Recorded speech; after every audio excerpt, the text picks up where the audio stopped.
who am I without the job? Who am I without the money? Does that mean I'm nothing? I didn't want to find out who I am. Some of the ugliness that I saw come up from being in that relationship of myself, I didn't really want to look those things in the face. That's me. And that thought from that boy, and just been living with this thing in my mind if there's something wrong with me, and then starting to see the more vulnerable parts of myself, and they're ugly. Who is gonna love me? I don't even love me. You're listening to First Paso.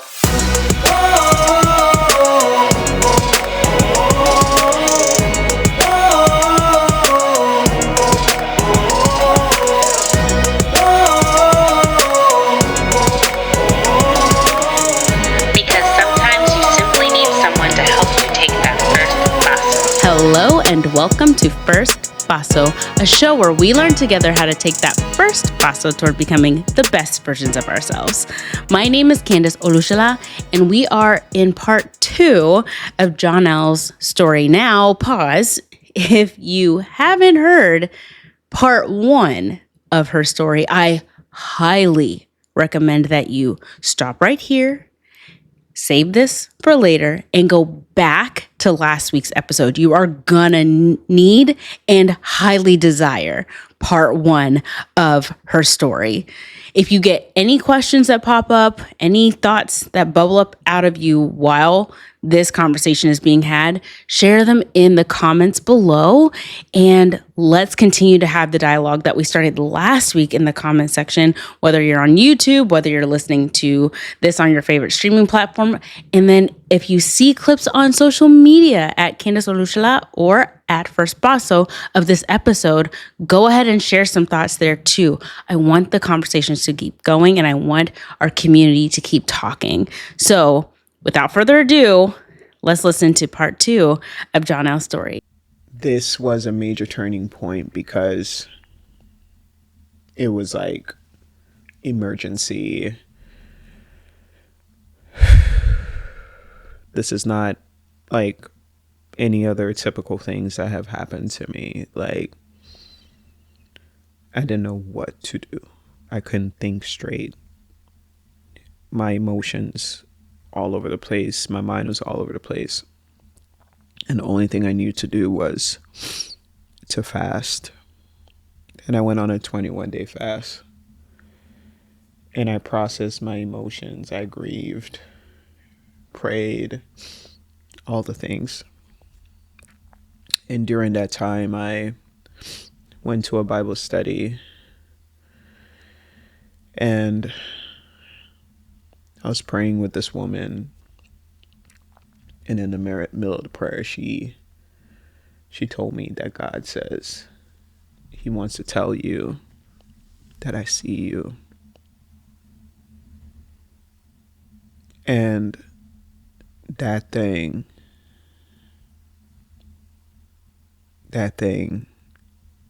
hit me so hard. It hit me like a Mack truck. It hit me so hard because it's the thing that I needed to hear that I didn't know that I needed to hear all my life. That's how it felt. Wow. It hit me right in the center of my heart.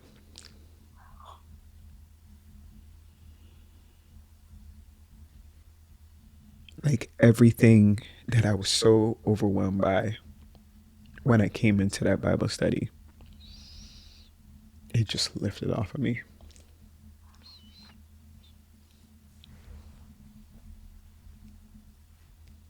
Lifted off of me.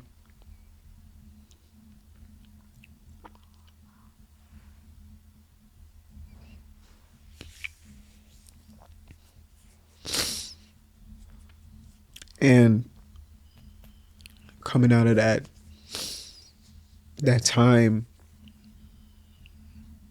the revelation I came out with is nothing will satisfy. Nothing will satisfy. Yeah.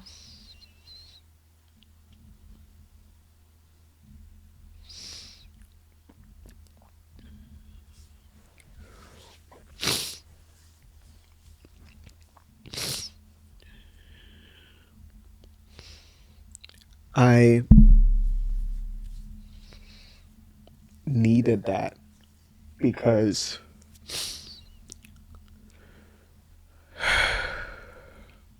him saying, I see you, I didn't know I felt unseen. Wow. Like, I didn't have language like that. Right. Where I even knew that. Wow. Wow.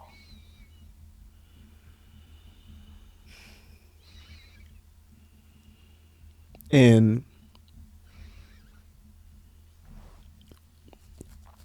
I've lived life in such effort and frustration. And like I was mentioning before, the difficulty of how I've noticed my life being not straightforward like how it seems for other people. And that being a very stressful thing for me. My life just felt like a lot of work all the time. It was always something I had to figure out all the time. There's a lot of stuff I had to learn on my own. And the heaviest of things, one of the heaviest being like gender and sexuality, the work I've done with that has been so exhausting since such a young age. And then, you know, coming into the actual working and given my passion, ambition, the drive I have, the amount of things I've challenged myself with and put myself through, it's been a lot of work to do on my own. Yeah. So things were getting so heavy on me. My soul was weighed down. Yeah. That I didn't realize it. What was like it was on me. I was carrying it, but I couldn't tell that my soul was getting very burdened to the point where I had a thought. I was thinking about it. I'm not gonna make it the next 5 years. Like I can't do it. Like I actually cannot do it. Like I don't have it. Wow.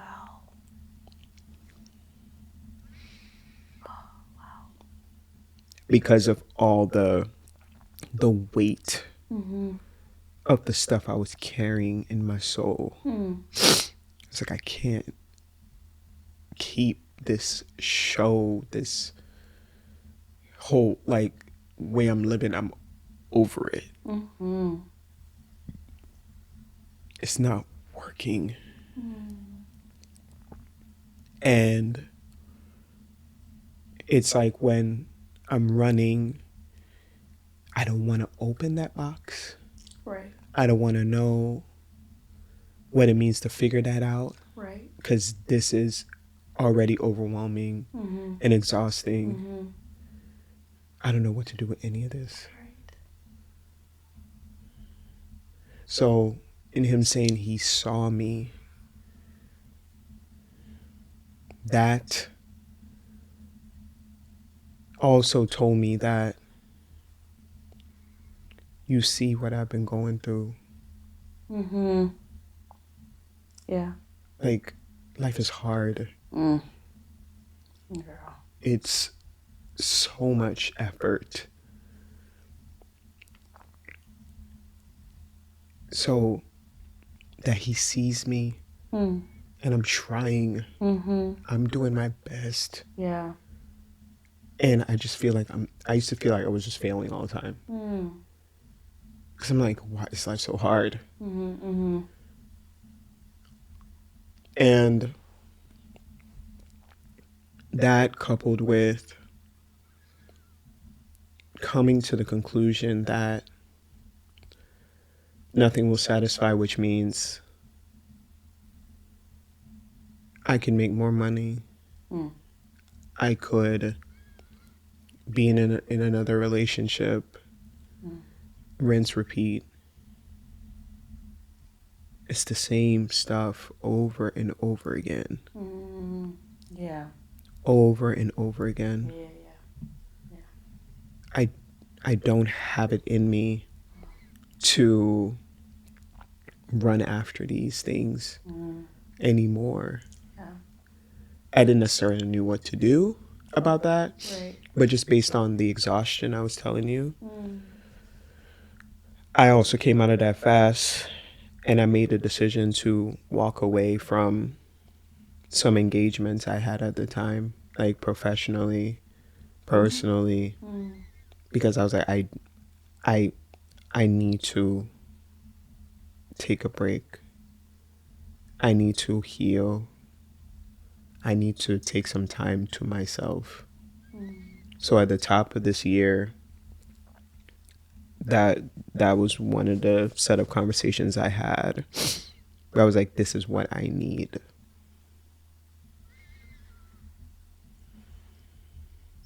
So all this is happening in November, December. Yeah. So you said you needed to just like step away from a lot of things. Yeah. How did that affect your relationship? Like how did you go about even saying that to your ex? Like you're stepping away from professional and it's like just all these different things. You're just stepping away. We had a conversation about a business engagement we were both part of. We had that conversation for that. That was pretty much it for that particular thing. And I had to have other conversations with our other business partner, and then other professional things I was doing, like on the financial advisor side. Yeah. And I just was honest about where I was at. I was like, yo, I'm okay, but I'm not okay in terms of my soul.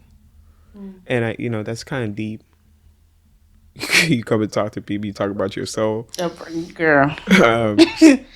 But I didn't have any better words but to say than that, because that's really for real where I was. Right.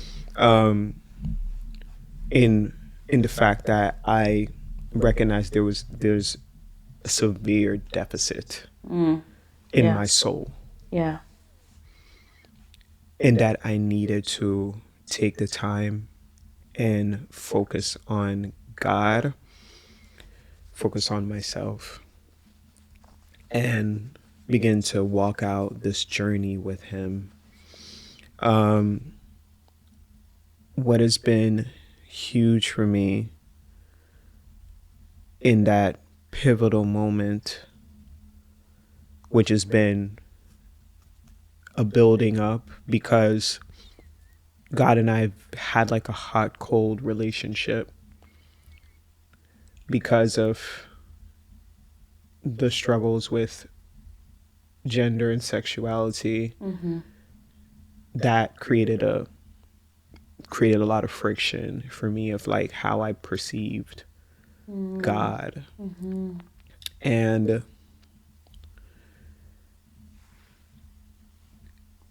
in that, ultimate threshold of everything falling down, that was the only place I needed to turn to. Right? In the years of like, trying to find God, have some kind of relation to, I would find when things would get hard, I would listen to like gospel music. Maybe here and there I would pray, right? It was like in the need of emergency kind of things. And just in general, overall, my mind, whenever I would think about how I was living, what that even meant, who am I, where I myself, in terms of like my identity, I felt like wrong. Like me. I felt wrong. Oh. Like my Like Jaunell your equals wrong. person. Wow. That's what I carried. So Wow. so Oh my gosh. in Wow. the evolution of my relationship with God and the difficulties of that along the way of like this general conviction that my personhood is wrong, Jaunell equals wrong. Jesus. Then this very distant relationship of that I had with him, with a lot of fear, a lot of anxiety, and how that would show in how I would try to pursue or relate. Very stressful for me internally to pray, to even to be still and to be in God's presence. Like it would be the most stressful thing for me. Yeah. And always kept coming back, always kept coming back, always kept coming back. And in the recent years from moving here, I started to attend one LA church, which I was going to when I was in Colorado. They had a location there at the time. So I started going when I came here. And been going consistently. I decided to be part of a small group at one point, and that impact of community and how that helped me to grow personally, it made me realize there were certain gaps that I had that I didn't even know I had until I showed up in community. I didn't recognize certain ways I was closed until I was in community. Wow. So from those 3 years of doing small group, pretty much for the most time since I've been here in California, it's had a tremendous impact on me and my relationship with God. So it was still rocky in that time of like the hako, and that would manifest itself in me running. Yeah. So it would be a back and forth. Right. I'm there with him, and then I would run and just like be gone. I don't want nothing to do with God. I don't want to hear about God. And then I would come back. So it was like hot, cold like that. So it was honestly in the recent, like probably 2-3 years, some of those major breakthroughs of being opening more. Yeah. And my mind opening up to being more curious about God. And in this particular year, last year, it completely turned my life upside down. Completely turned my life upside down, because in my worst nightmare scenario, this was it. Yeah. I didn't want to be without my ex. Yeah. I didn't want to be without her. Yeah. I didn't want to have to face myself. Yeah. I didn't want to meet myself.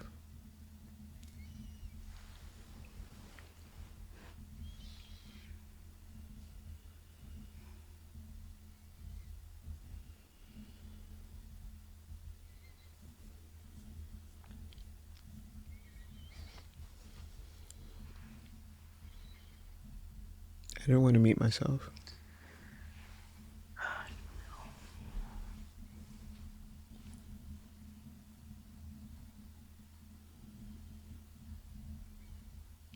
That, like, last year was literally my worst nightmare come true. I thought it was going to crush me. Like, where I couldn't survive it.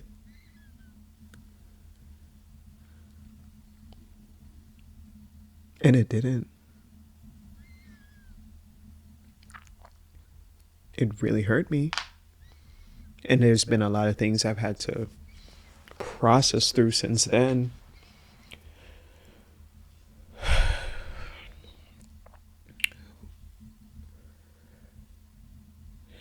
And the difference now with where I'm at is knowing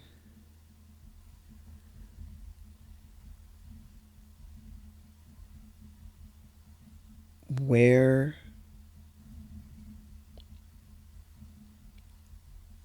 completion is actually found.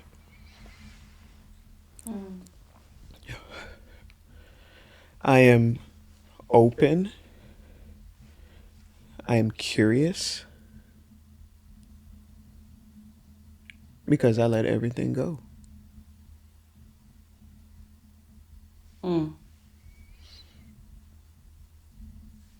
Yeah. Pretty much. Wow. And I've been through a pattern like this at a couple of like major points in my life.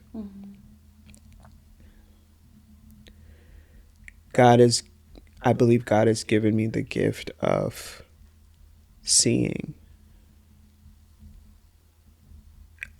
At different junctures in my life, I could see. It's like I could see the thing for what it was. And then I leap. So when I moved here to the States, my mom, she gave me the decision to make. And like both my parents did. They said, if you want to, whatever you want to do. And I was able to see it for what it was. That I could see my life in Jamaica being one way. I could picture it. I know how the people live. I knew what my life would be like. Because I know I've lived there. And I could see like my life in one vision. Where I've exhausted that path.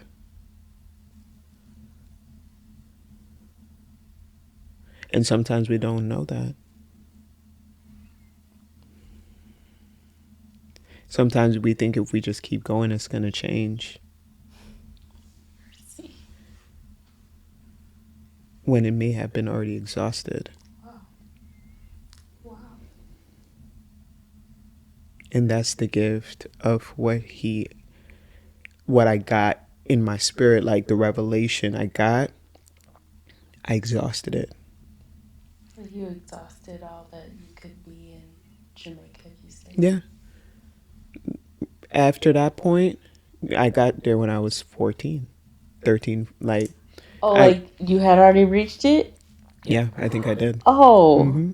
Oh. You can see it? Oh. You can see what I'm saying? Yes. So sometimes, if you pause long enough, wow, you can see it. That if I just iterate on this more, it's going to be just the same thing in a different shape and form. That after that point, nothing is going to really significantly change in your life. Because there is something in your life that's begging to be changed. For you to shift in a different way. So at that young age, I made the decision to come here to this country. I made the decision. Somebody didn't make it for me. It didn't sound like it was a cool idea. I made that decision. Just like I was saying, 2022, I made a decision. I'm going to become a financial advisor. Here's my reasons. I made that decision. Where I'm like, this is where I'm going. This is my thought process. I'm going with it. I made it like me. Now, what my daddy wanted me to do, no, what my mama wanted me to do, I did it. And I bore the weight of the decision. So I think as my advice to people, even in some of these transitions where you have to be bold and you're making you are making the decision, and you gotta risk, you gotta take the chance that you may be wrong. I encourage you to do it. I encourage you to do it, to like work it out, process it out. But in terms of like a decision that you make, you own, where you're like, these are my thoughts, these are my convictions, and you go with it, right? I haven't been wrong.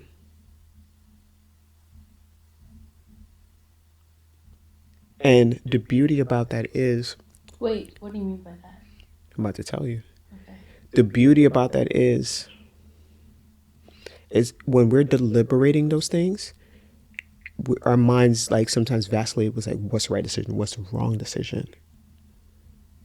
Right? But when you make decisions like that, where you make them, like you actually make them,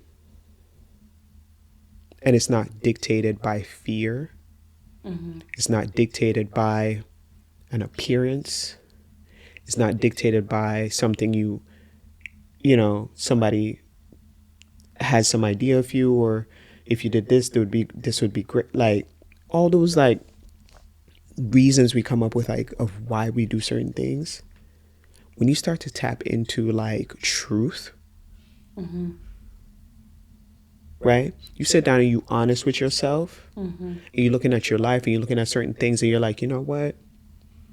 I need to make some changes. Or you know what? I don't like how this is going. Or you like, you know what? This is something that I really want to do. You're not going to be wrong. I'm telling you, you're never going to be wrong. Because one of the things I listened to your pod with Eunice, you listen to this girl's story, man. You would have thought she just wrote this out so it could just work out exactly the way she wanted it to. Yeah. The magic. Yeah. That's what happens when you make decisions from your heart. So how I make major decisions, my head and my heart need to be on the same page. And sometimes it takes me time to get myself on the same page. Yeah. I make decisions full-bodied. That's how I make decisions. Say that one more time. I make decisions full-bodied. Like Full-bodied. full-bodied. Like major decisions in my life where it's like, I gotta really sit down, think about what I'm doing. Like, fear does not hinder me. I'm not afraid to leap. I need a good reason to leap, but I'm not afraid to jump. So before I jump, I'm getting my heart and my head on the same page. And sometimes it's a back and forth until it's like, I know what I need to do and I'm gonna do it. And I'm uncomfortable. I don't know what's gonna happen. I don't like certain things, like, but it's full-bodied for me. My head is not back there somewhere and then my heart is here, or my head is here and then my heart is up. When I make it, it's like this. It's on one accord. Yeah. So when I made that decision to come here, I was like, I already know all there is to know here. There's nothing more that I'm gonna know. It's exhausted. I know it's exhausted. Yeah. And I'm gonna move.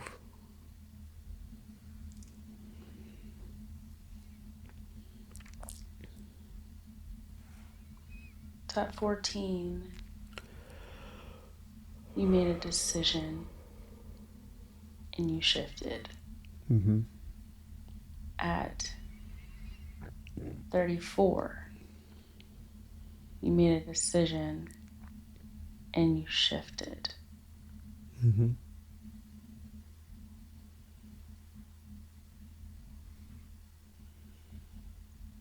How did you see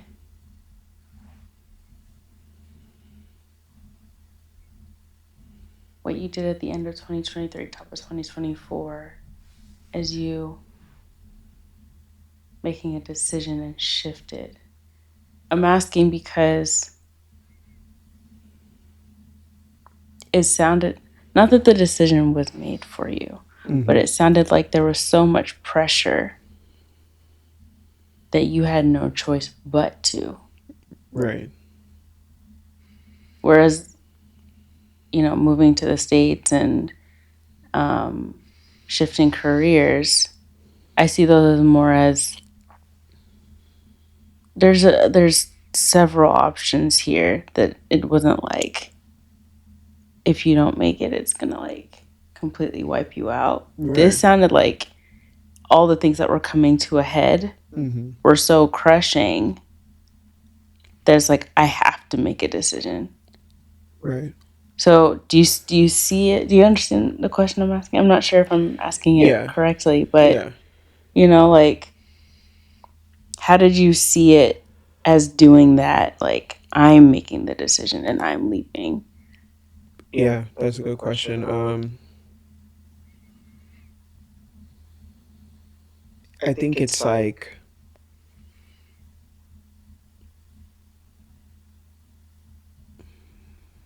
it's like a build, right? It's a building up to a certain like leap. And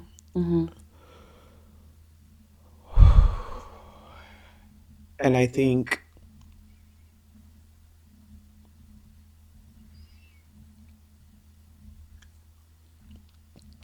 there are things at any given time in our lives, they're moving at different rates in terms of like the experiences that we have. They're impressing upon you, meaning like it's like currents in water. It's like they're moving you in like different directions, where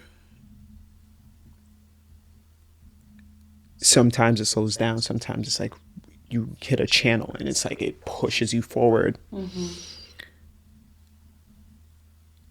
All things are working together in your life. Right? So that when I made that decision to leave, when I came in when I was 14, it wasn't just like, boom, it happened and I'm like, okay, like I'm just going to jump off the cliff. Like, there's been things that's been moving me around and pushing me in, and it got me to that point, and I jump. And then I went into a whole different direction. Right? Because when you listen to people's like life stories, the pivots, right? Like how we're talking about change, it's the change that starts to make the story interesting. You know what I mean? Yeah. those like critical points, those are the things that make the story interesting. And some people, they are afraid to leap. They're afraid to leap. They'll keep going down that same river in that same flow. And life will take you to those junctures where you can leap. Where it's like you can tell. It's going to become apparent. You go left or you go right.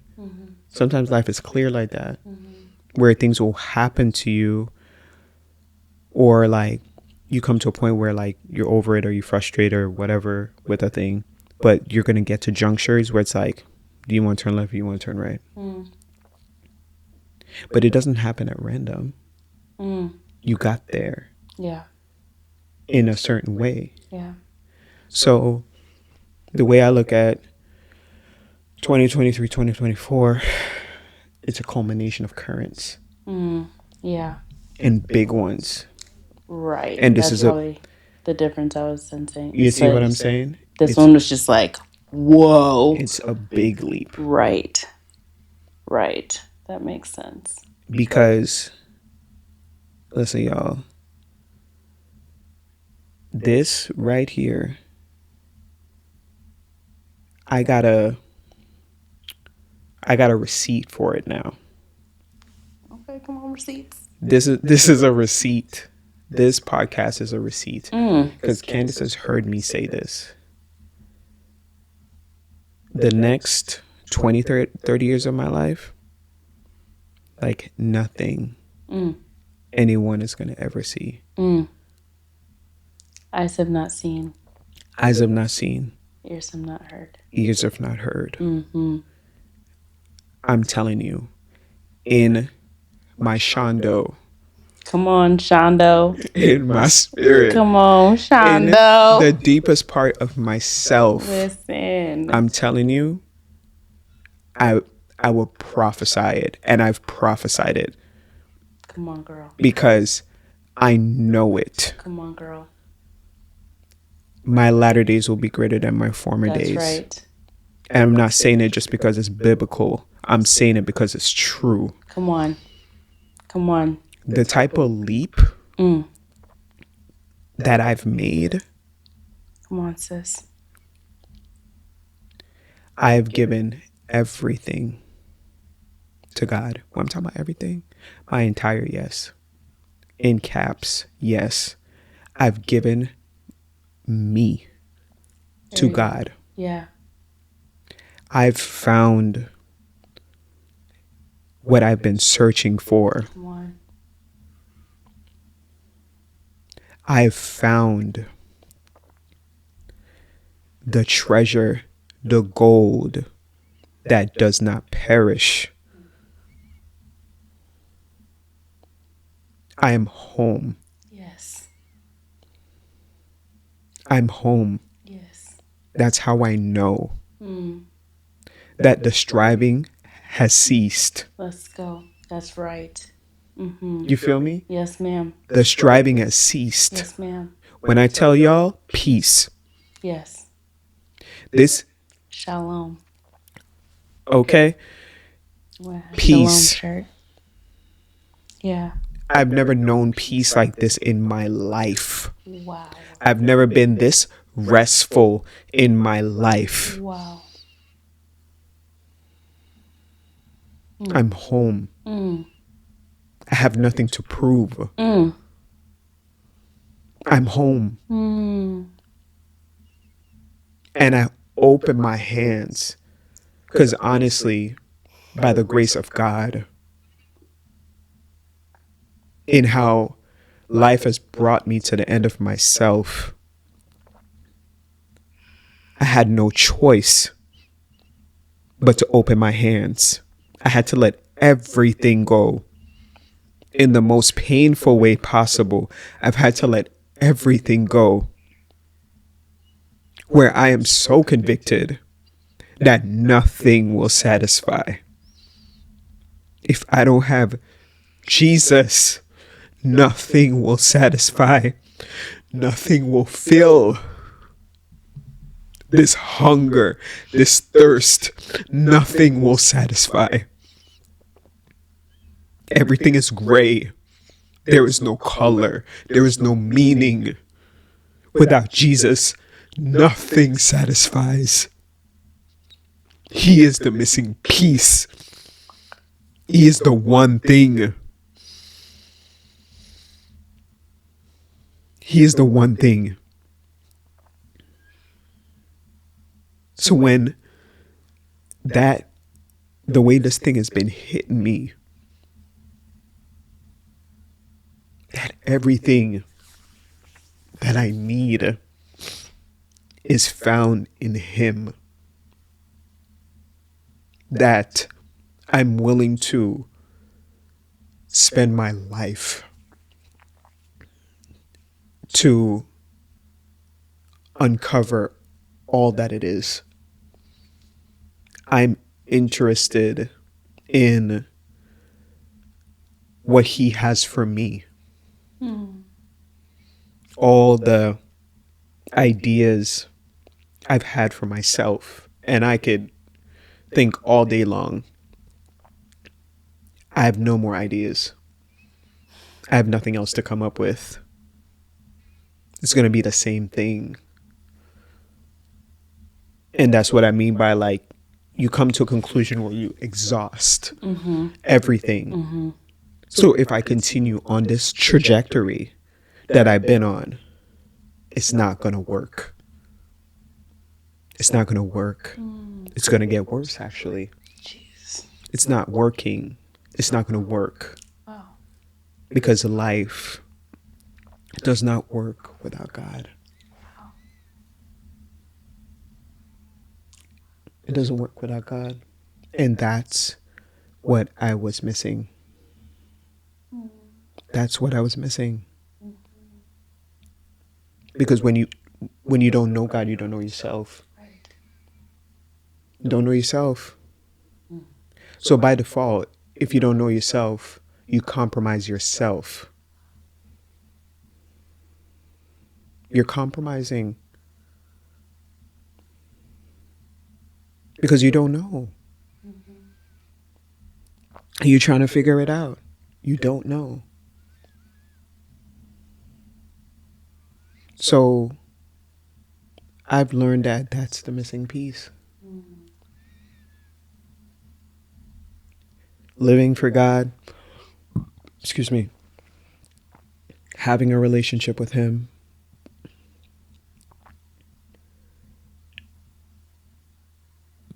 allowing Him to lead my life, seeking Him. That is the missing piece. That needs to be my priority. Where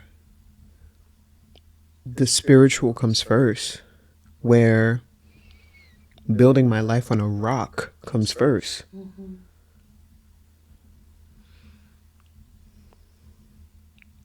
I was not leading my life previously by the wisdom of God.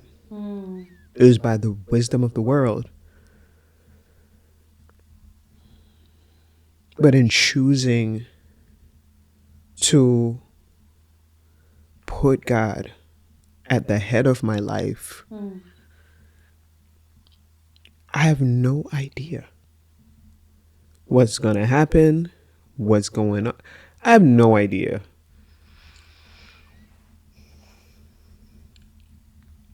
And I'm telling you, it's the most peaceful I've ever been. Okay.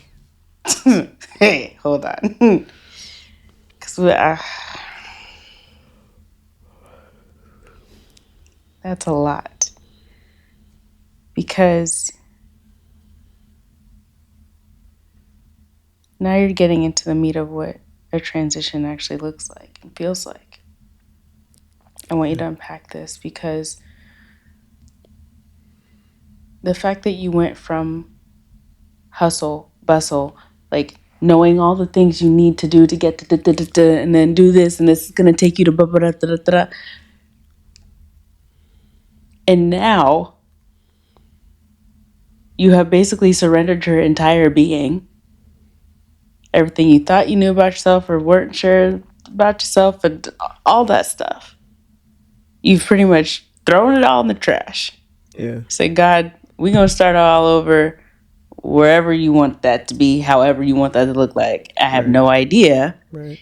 And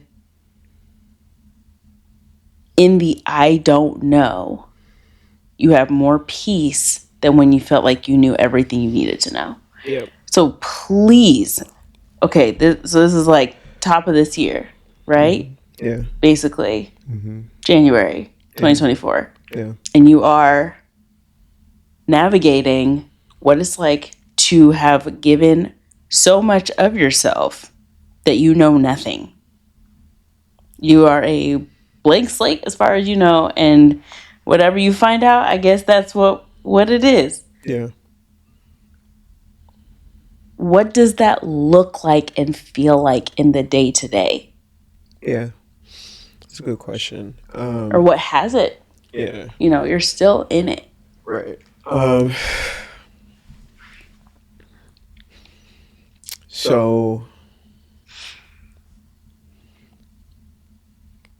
one of the concepts, well, ideas. I love ideas, by the way. I always have an idea and like just like thoughts that inspire me type things. So a thought that's been inspiring for me is I know what I want from God. I want relationship with him. I want a close relationship with him. Like I want a real relationship with him. That is my deepest desire. So what does that require? That requires me to be courageous. That requires me to do things that are uncomfortable. That requires me to do things that I'm not used to. So that was like an early thought I had at the top of the year. And Was it like when you say a thought, do you mean like it was a realization? no, it was just something I was thinking about because, okay. you know, my come to Jesus moment, literally, that wasn't like my first encounter with God, right? Right. I've been saved for 10 years, wasn't living for the Lord, y'all. So this was like a major shift because I stepped into what it actually really means to commit.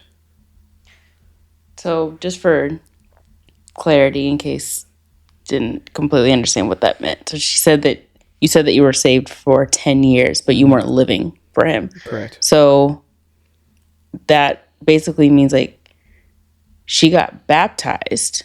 She chose to get baptized at, a decade prior, but never actually sought out what living for the Lord looked like after that.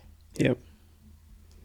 So I just wanted to clarify because I don't know how many of you guys even know what it means to be saved. Usually it's either like I have gotten baptized or I've decided to follow Jesus, and it might take us a decade before the active side of following Jesus plays itself out.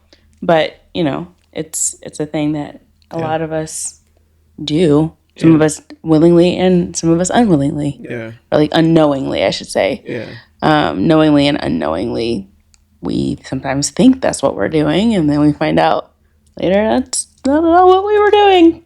Right. Just kidding. Thanks, Holy Spirit. Right.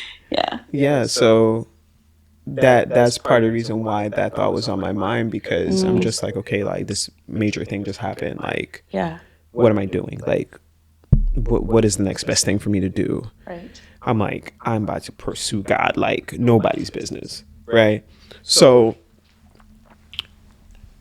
and that thought I had about, I know how I want him and what is required of me. This picture I have in my mind is the beach, the sand you see out into the ocean. I can either stand on the shore or I can go out into the ocean. Mm-hmm. So if I'm gonna follow the Lord, I can either play it safe Ooh. and Uh-oh. stay on the shore, Uh-oh.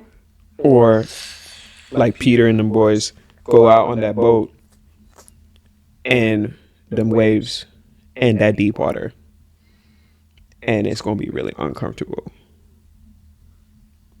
Which am I gonna choose? That's how it's set up in my mind when I saw it, and I was like, I'm going out in that ocean. So, in being in that ocean, what has that looked like? It's been uncomfortable. Things I'm used to making, ways I'm used to making decisions, I've had to adjust.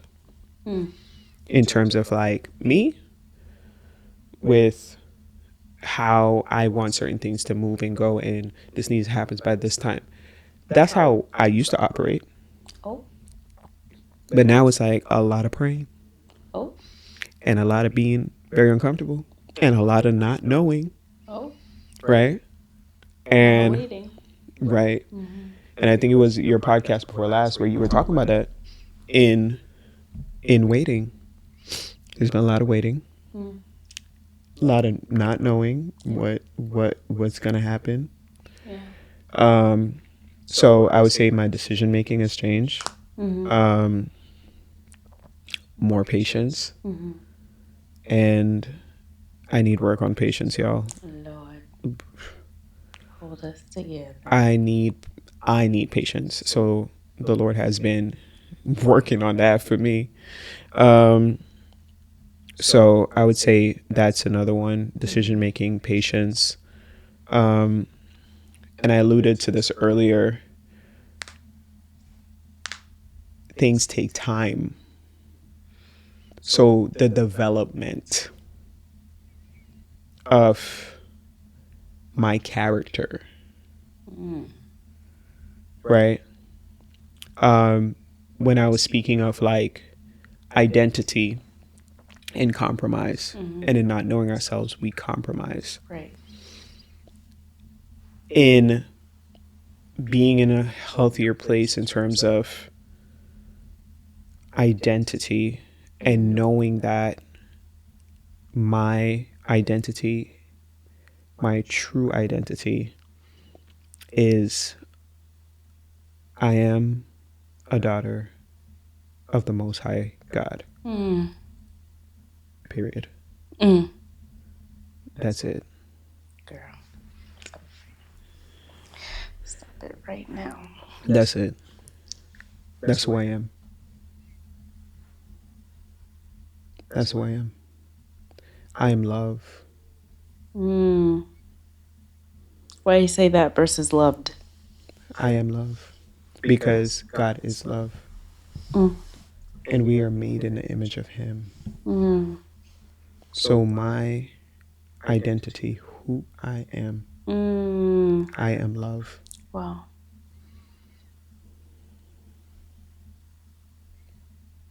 So from that, everything good comes from that.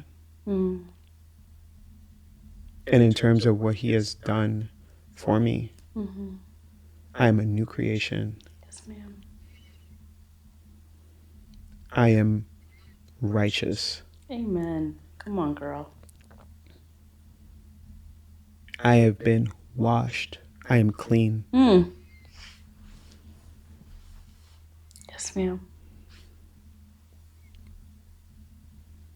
That's who I am. Yes, ma'am.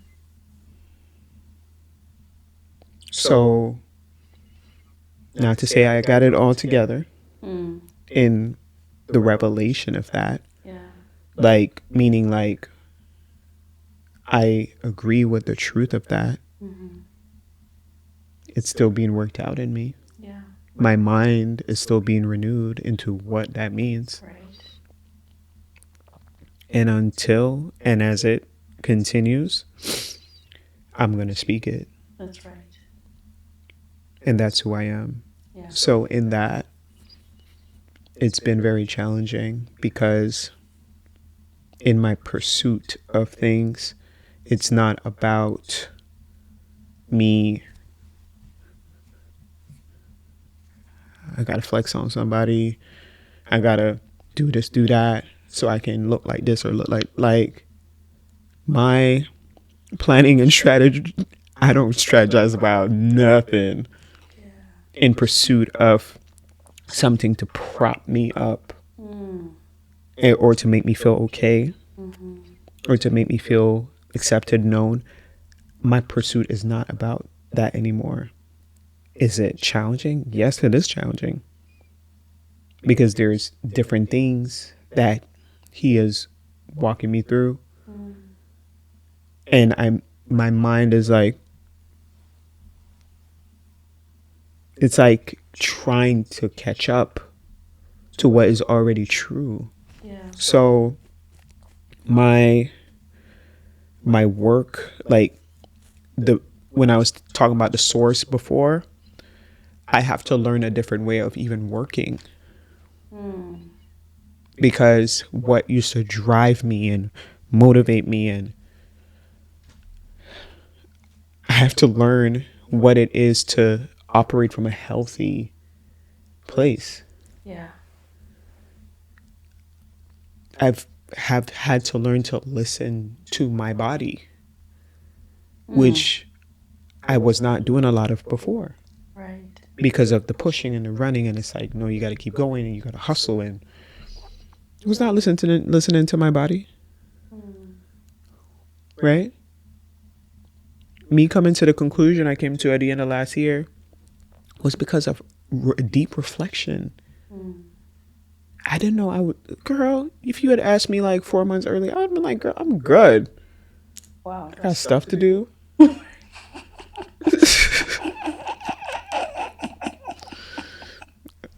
I'm fine. Yeah. And then at the end of the year, it's like, I can't live 5 years longer. Oh, right. Wow. Wow. Wow. You know what I'm saying? Yeah. Like, that stuff was there. That I was running on fumes and I didn't even know it. You feel me?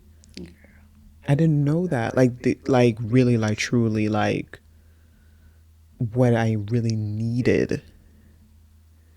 So now it's even like listening to myself and holding myself accountable and being patient with myself, being kind to myself, especially for someone like, you know, my standards. Hi. Learning how to not be good at something, where it's like, you gotta learn it. Hashtag this podcast. You know? Like, y'all already know. I'm trying. It's so uncomfortable. Girl. It's uncomfortable. The humility that comes with that, when it's like, you don't have that crutch of being so distracted with, you know what I mean? Yes, ma'am. You don't have that crutch to be distracted of like the preoccupation with self. If we realize how much that consumes our time, when really like you get into a space where you can actually see the difference, it frees up so much of your time. Okay. So now it's slow. It's one step at a time. It's some days I wasn't as on point, but it's not like the end of the world. but it's like it's so real. Like I have work to do. Right. And I have to do it honestly. Like I have to do honest work. Yeah. The integrity. The integrity. And when I say honest work, I'm not saying like you see what you know what I'm saying? I know what you're saying. You doing the whole thing. Right. So if the Lord is like, make the podcast, girl, it's like you cannot cut a corner. Listen. Like it's like everything that you really actually really like this is important to do now. Yes. You gotta do everything. Yes. And that's what it's been like. It's been very humbling because I want to go faster. I want things to be happening so I can feel like I'm progressing. Sometimes I don't even feel like I'm progressing. It's not sexy. And it's a lot of praying. A lot of praying. And one of the things that I notice as well, I'm learning how to live by faith. Because for someone who is accustomed to, I plan, I do this, I want to do that, I'm doing this, I do that. I can see it, I can touch it, right? Like, I wasn't really living by faith before. I wasn't really living by faith before. I was living off my own understanding. It didn't require faith for me to do the things that I was doing. Like, in the sense of like,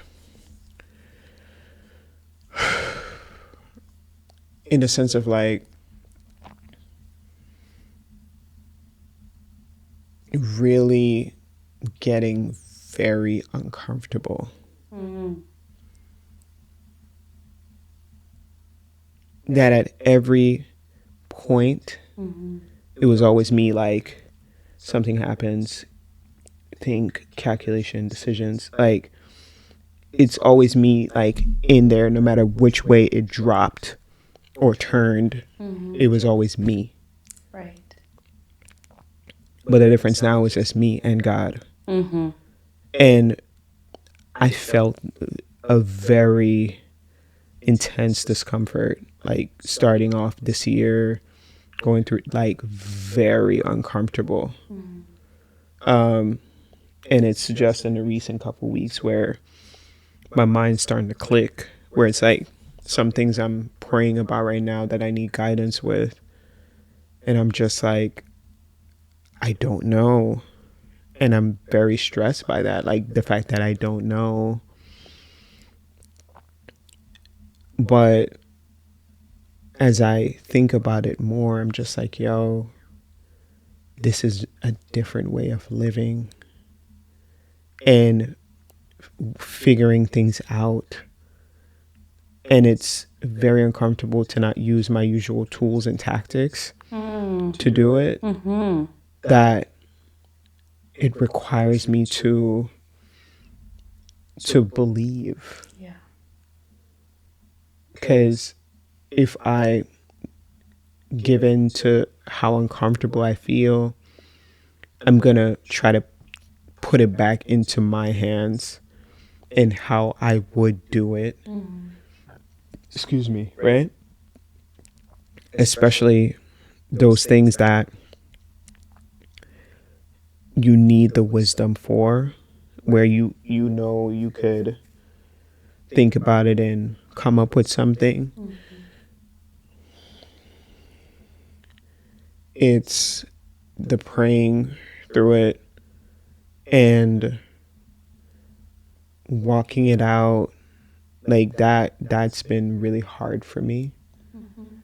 The timing of things, and even, you know, some like things that I was like walking through professionally, and it played out long enough and saw certain ways that, you know, certain things in my heart that needed to come up and work out, when I just thought it was like, I want this and I want that and I need to get to that point, and we take this step and this happens here, and right.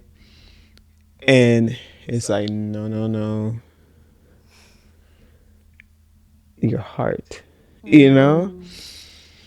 and in seeing some of those things and working through some of those things, I'm just like, oh, like, so as the patience in allowing the unfolding of what is happening to happen, and to not be so rushed to make a decision, it's been really challenging for me. Really challenging to just be in the not knowing. Very, very difficult. I'm not like, I don't feel like anxiety about it. It's just really stressful. Like the not knowing, because I'm not used, like really truly we don't know, like that's really actually true all the time. Mm-hmm. But we delude ourselves to think we actually do. We don't really actually know. But I think now that I'm forced to live in a different way, like where I know, like I have to embrace, like I was saying, in the ocean, since I'm choosing to embrace the ocean, I can tell, like, if I'm like, I'm just gonna go back over here on the shore because I'm uncomfortable. Like I can tell, like when I'm moving back over to the shore because I'm uncomfortable, and it's like, no, come back into the ocean. So that's been a good, like, picture to guide me of, like, I can tell when I'm being timid or if I'm in my own kind of way because I'm afraid or whatever it is. Yeah. And as I choose courage, as I choose to be brave, that is what it requires, is for me to be brave, because I don't know where God is leading me. And in getting to know him through reading his word, praying, all that, living this thing out, it's renewed my mind tremendously already, where my faith has been strengthened. So a major key is, because I prioritize my life, the spiritual comes first. The Lord is my number one priority. That has helped me tremendously. That has given me a lot of strength and perseverance this year. And this year was challenging. And I'm strong. Like, I'm strong, girl. Never, ever been in my life. And when I told y'all earlier, I be feeling my feelings. I am emotional. I cry. You saw all them tears I was crying? I like to cry. It's refreshing. Mm-hmm. It's cathartic. I cry. I feel my feelings. So when I tell you emotions have been a challenge for me through my life, the volatility of them and emotions running my life, when I tell you emotionally I'm good, like I'm strong emotionally, mentally, spiritually, because of how I've invested my time. I've invested a significant amount of time into my spirit this year, because I've learned and noticed that, like I was saying, the missing piece. So my vision and focus for this year was building my house on a rock, the rock of, the rock of God. That was my vision for 2024. So in the pursuit of the Lord, and how I've structured my life has been toward that, in investing in the things that if life shakes, I ain't finna be shook because I'm standing on God. So that has sustained me in the discomfort and everything. I can say truly, like, I've showed up this year. And I'm proud of myself. I am. I say that with my whole, I'm proud of myself. I've showed up. And it's been hard. And it's been fun as well. It has. And I met you. I met you, girl. Yes, ma'am. I met you. Yes, ma'am. You know what I'm saying? So, I feel good. And I'm just so on fire. I'm so encouraged by the smidgen of what I've seen so far. It's like, it's been so good to me. I like that you said that you use that picture of the shore versus the ocean. Yeah. And how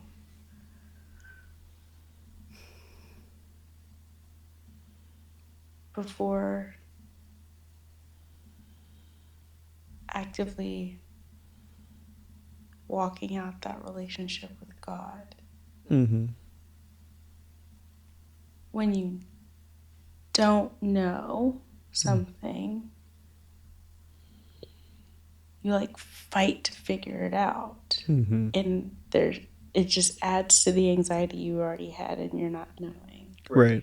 Versus with God, when you don't know, you tell God about it.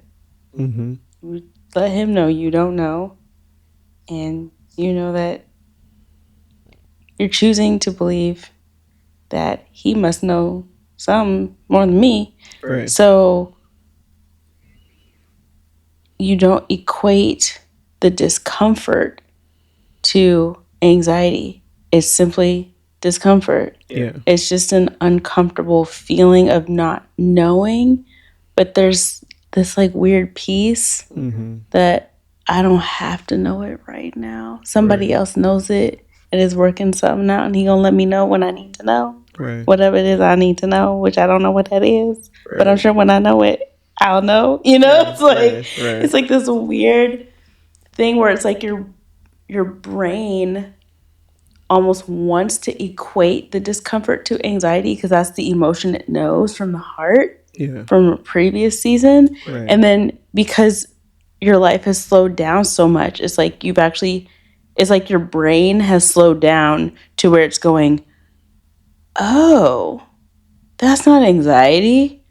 I'm uncomfortable. Right. It's like it recognizes, no, you don't have to run over to anxiety. Like it has nothing to do with anxiety. It's just, it's okay to be uncomfortably at peace. Like it's an actual reality that they can go as a both and. They're not one or the other. Exactly. They actually can hold space for each other. Exactly. And you're fine. Yeah. That is exactly how it feels.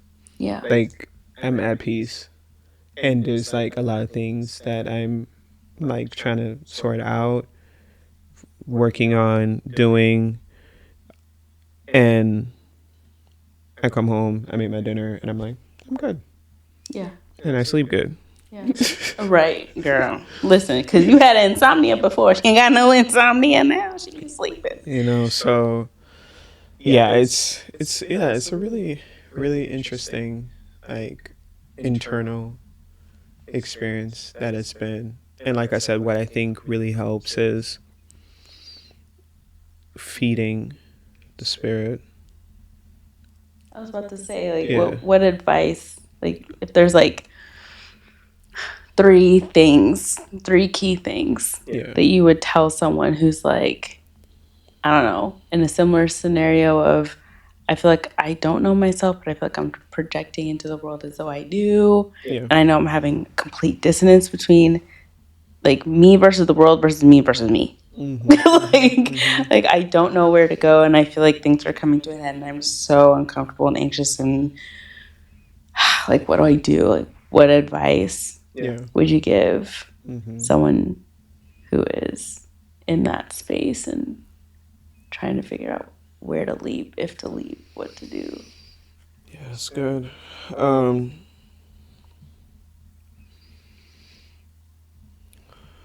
I would say, like I said before, take the leap. You're not going to be wrong. You're not going to be proven wrong. Because in that case, there's no such thing as right or wrong. Truth. Truth. Don't make decisions from fear. Truth. And from the times I've made decisions from fear, that's when I've been wrong. Something goes wrong when you make decisions from fear. You end up in some trap or something like goes wrong. And to find what is true it's hard, you know? And you're going to get that in pieces, you know, through your life, especially like, you know, back then it was me walking that journey out in a lot of ways what I perceived to be alone. So all the pressure was on me to make the right decision. Whereas when we live committed to God, all that pressure is not on us no more. And that is such a relief, so refreshing, right? That's the difference. So if you are far, you know, you consider like there's some distance between you and God right now, I just want to let you know that He's with you. And He is helping you to find your way. However challenging that may be. And just, if that's the place you are where there is some distance, I would say take your time and think. And try to connect your head and your heart. And try to hold the truth that's presenting itself to you. Even if that makes you afraid, I'm going to encourage you not to run from it. Because that's the way. That's the way. Yeah. With that, you won't have regrets. With that, you won't be wrong. Yeah. So, and I'm not saying, you know, what's your truth, and, you know, I'm not saying that. What I'm saying is, like, you really sit down and you keep it real with yourself about where you're at, what's going on, certain things that you want, certain things that you want to change. Like, really sit down and be truthful and honest with yourself. Yeah. And what is presenting itself as, you know, based on your reflection and the truth that's presenting itself. A lot of times we know what to do. We know what we must do. The challenges is in doing it.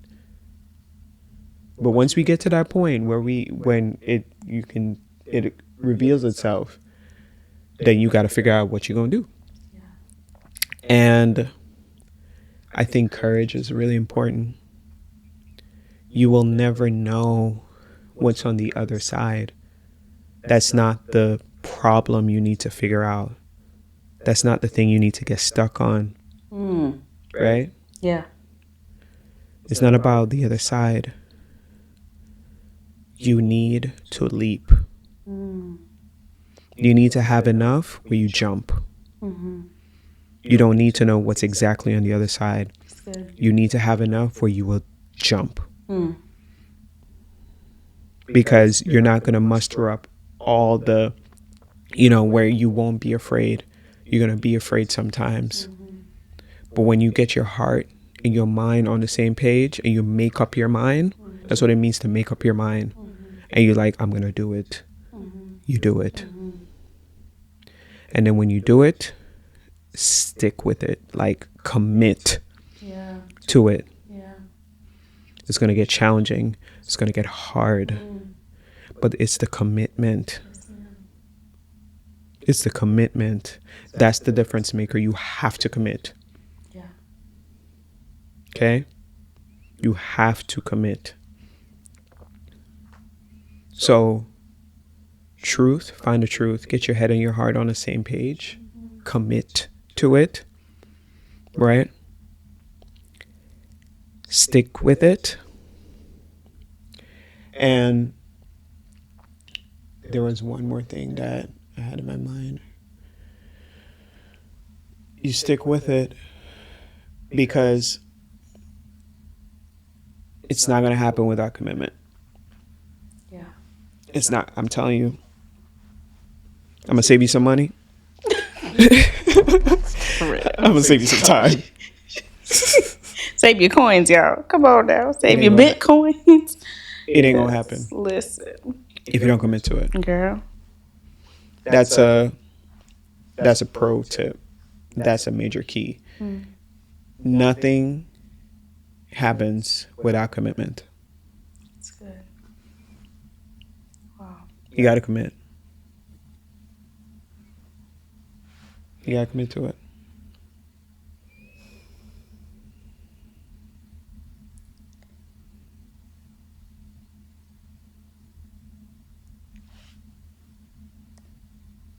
I met Jaunell on January 5th this year. And she had walked into the ministry that I lead out in LA called Gather LA.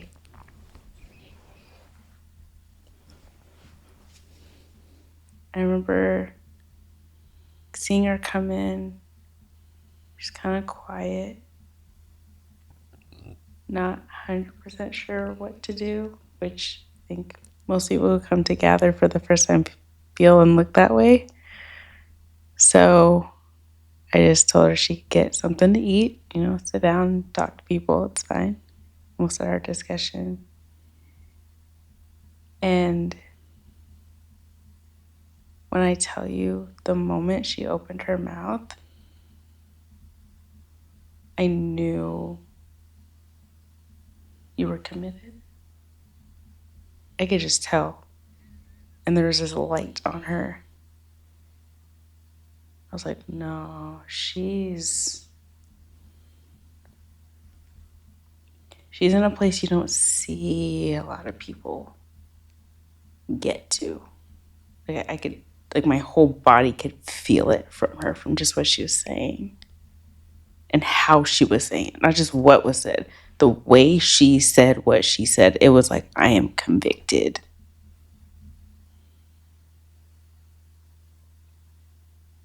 And you can tell by her story. And I can tell from having the honor of doing life with her since that day. Her commitment has revitalized my commitment. Like, I don't think I would be back podcasting. I was on an 18-month hiatus from podcasting. I don't think the revitalization that I had would have come when it came had I not been watching her closely in her commitment and watching how it was transforming her. Like, I literally met her a couple of days into her decision to commit. And I've watched it unfold and shape, and I'm like in awe of what I've already seen. You can't tell me I'm not going to see. I want to see what happens at the end of this movie. Let me tell you right now. I want to watch the whole thing. I want to be there.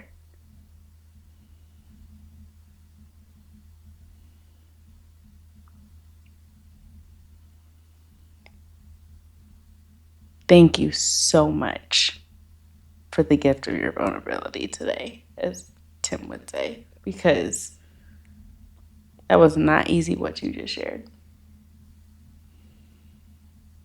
Not everyone has the courage to share a story like you just did.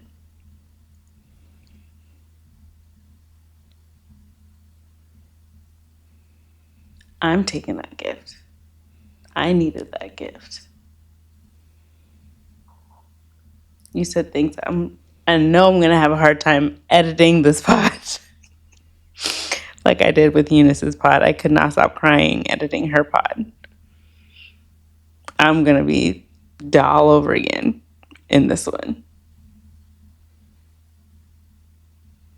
I needed this pod.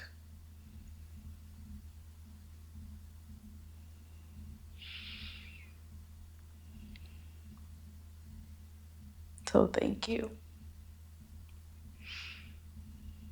See, now you definitely have to come back at some point, because I know other people want to say, what happened? Did she ever find out what she's doing and where she going? I know people are going to want to know. I know people are going to want to know.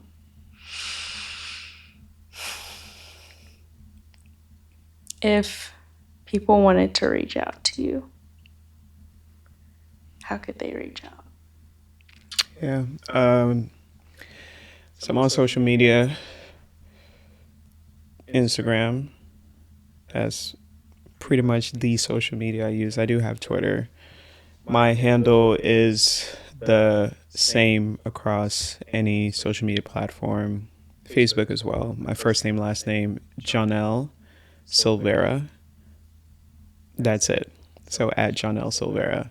So Jau as in unicorn, NE with 2 L's, Silvera.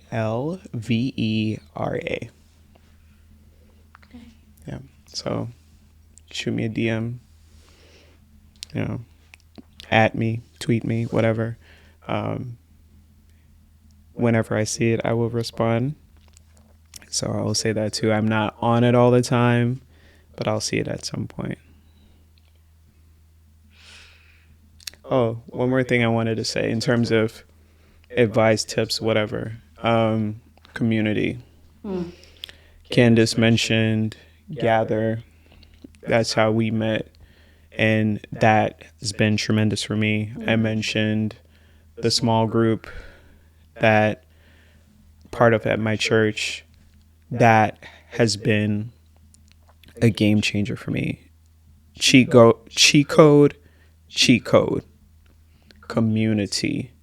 So in Healthy community. Because hey, let's get community that we need to discard and put in the trash can. Okay. I'm just saying, check your community. That's true. Not all community is created equal. That's correct. I'm glad you said that. That's another conversation for another day, my friend. Healthy community, people that will love you, that sharpen you. Candace sharpens me, right? Same girl, sharpens me. Yeah. So community has been major for me in getting to this point where I'm at. Candace being there as a wonderful sister has just been tremendous for me.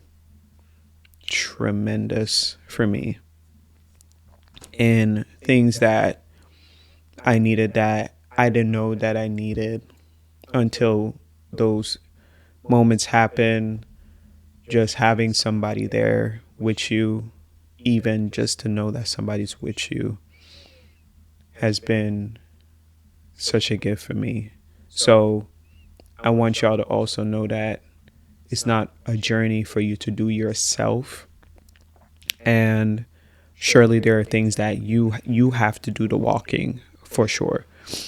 That's the independent portion of it. However, to know that you are alongside fellow comrades, people who are also walking it out, committed, doing the work, it is encouraging. That's what it's about. When we read about the disciples, they were in it, doing that thing. They were committed. They was fishing and, tax collecting, and they left whatever they were doing, and they were committed. So get with people who are on that same energy, because that will propel you. That you will sustain each other. You get together, you pray, you encourage each other, you talk out the difficult things together, you walk out the difficult things together. That's the key to success in this life with God, with Jesus. Like, it's the community. Like, that is the game changer. That is the multiplying effect, because it's not one man. It's not one man. That's a lie. They've been teaching us out here. This self-made talk, ain't nobody self-made. Trash. You need people. Correct. And also other people need you. That part. Amen. I didn't know who was out here needing me. I didn't know Candace needed me in her life. Listen, I didn't know I needed her until I met her. Oh my gosh. And what I bring an offer to her life, which before anybody come into our lives, we don't think it's that deep or that serious, of like my uniqueness, who God has made me to be, who God has made you to be. There's somebody out there that that needs you. Yes. They need that. They need how you encourage. They need how you support. Like, those unique things that God put in you. It could be your tone. It could be how you hug people. Whatever it is, somebody out there in your community, they need that. That's right. That's how God set it up. We need each other. So that's the last bit I would say. It's good.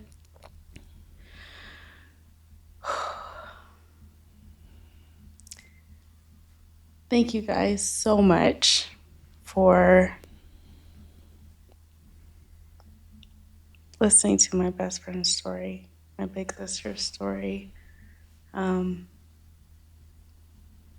thank you for actively watching me, listening to me since June of 2020, June of 2020, navigate a series of transitions that kind of have overlapped each other. And given me the grace to be vulnerable in what that looks like. It's not always from a place of knowing per se, but it is from a place of intentionality and desire to find out where this is all going, why God told me to do what I'm doing in the way that he's having me do it, and not always giving me all the instructions I would really like, but knowing that other people are kind of in that, I don't know, but I have peace season. It's comforting. It's comforting to know. that I'm not the only person out here just like, I don't know, but I got peace. So Make a t-shirt. listen. We about to do listen. Make that shirt, girl. Cause I'd wear it. So yeah, thank you guys so much. And if today's episode encouraged you, and it's triggered other questions, thoughts, topics that you want discussed here, people that you want to share their stories here on the pod that might be helpful to our First Pasitos community, let me know. Shoot me a DM, post on my socials at Candace Olusola or at First Paso. You know how to find me. You can comment in the comment section if you're on YouTube, you can post on any streaming platform. If they have a comment section on there, you can post there. I would love to hear what you need, where you're at, and how we as a community here can grow, navigate, figure this whole thing out.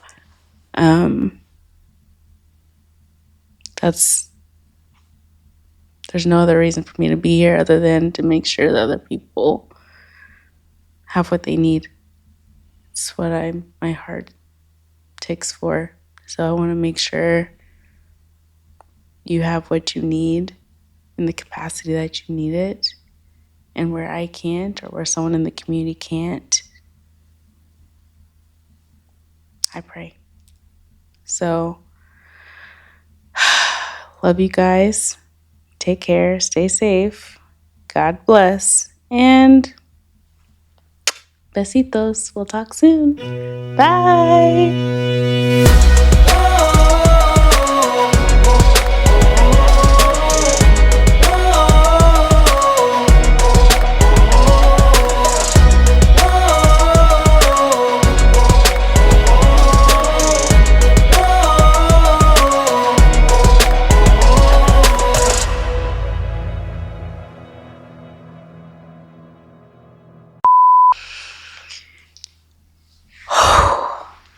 Get a woo.